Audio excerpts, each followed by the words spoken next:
G'day, Andy from Single Malt. How you doing?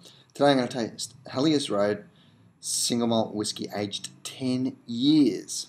Wow, what a long way Hellyers Rd have come, and how quickly time has passed. That Hellyers Rd that released the original, the slightly peated, the peated, and the Pinot Noir cask have come all the way around to be releasing 10-year-old whiskey. I guess the thing about Hellyers Rd is that it's associated closely with the dairy in Burnie. Dairymen really focus on purity. They have to keep because they tend to make cheese out of the milk that they produce in that area. They really have to focus on cleanliness.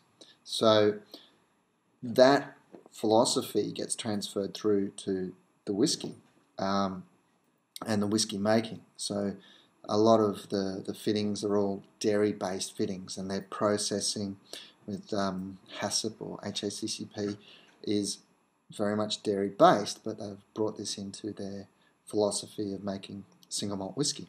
So what we tend to find is whiskies that are very, very clean. So we'll see what happens with this one. Now, it's made with Tasmanian barley and rainwater, which is interesting in itself. Bottled at 46%, so it hasn't been chilled filtered, and also it's had no caramel added. So if we have a look at the colour, screw cap, again an interesting factor. When the wineries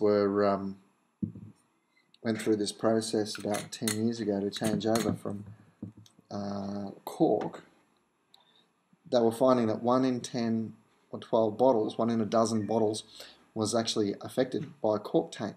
So rather than having their wine 1 bottle in 12 tasting bad just from the cork, they changed over to screw caps. So interesting that, well, these guys who are so fastidious about purity in the dairymen in Tassie have gone that way as well with their whiskey bottles. So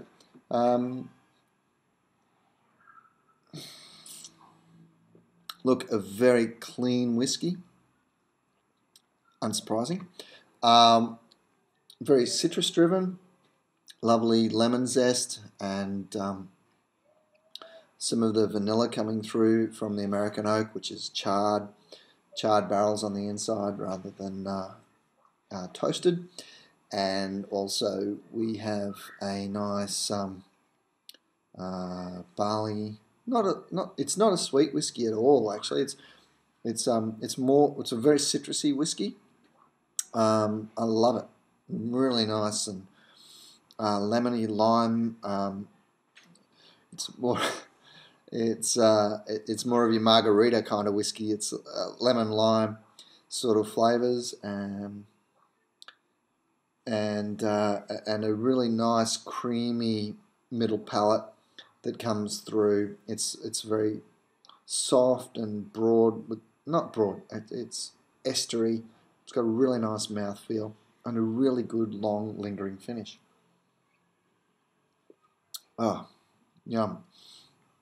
Really comes through with nice secondary flavors, yeast and bread, freshly baked bread flavors coming through too. Look, this is a really good whiskey.